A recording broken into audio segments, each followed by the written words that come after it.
Menteri Pariwisata dan Ekonomi Kreatif Republik Indonesia Sandiaga Salahuddin Uno secara terbuka menyatakan rasa kagumnya terhadap tren perkembangan usaha ekonomi kreatif di Aceh Besar, terutama terkait dengan inovasi para pelakunya.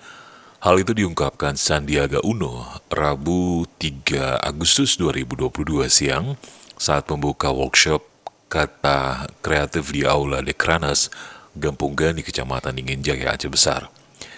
Sandiaga Uno mengapresiasi setiap pelaku usaha lokal agar berani tampil dan mengembangkan potensi produk-produk lokal pada program Kabupaten Kota Kreatif Kata Kreatif Indonesia. Sandiaga merasa bahagia sebab meski sempat dilanda pandemi COVID-19, namun kini pelaku ekonomi kreatif termasuk Aceh Besar kembali bangkit mengembangkan usaha mereka.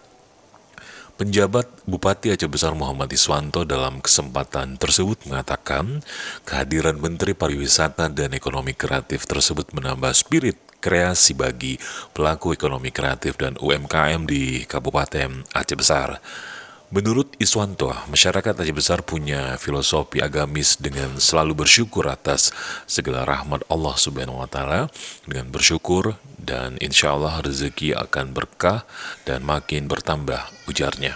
Dalam kesempatan itu, Sandiaga Salahuddin Uno bersama PJ Bupati Aceh Besar Muhammad Iswanto dan Hajjah Eliza Sa'aduddin Jamal ikut demonstrasi langsung cara pengelolaan dan juga penyajian kopi kunyit khas Lam Teba Aceh Besar serta roti selai khas Samahani Kecamatan Kuta Malaka.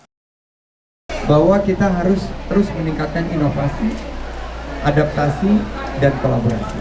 Bentuk digital marketing yang kita tampilkan tadi, di mana semua sudah mengambil gambar sebagai bagian daripada promosi produk-produk mereka, ini akan menjadi suatu terobosan kekinian agar produk mereka meningkat.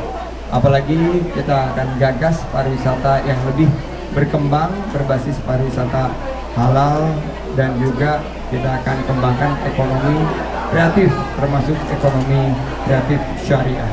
Demikian tugas kami adalah menciptakan 1,1 juta lapangan kerja baru dan total 4,4 juta lapangan kerja baru di 2024.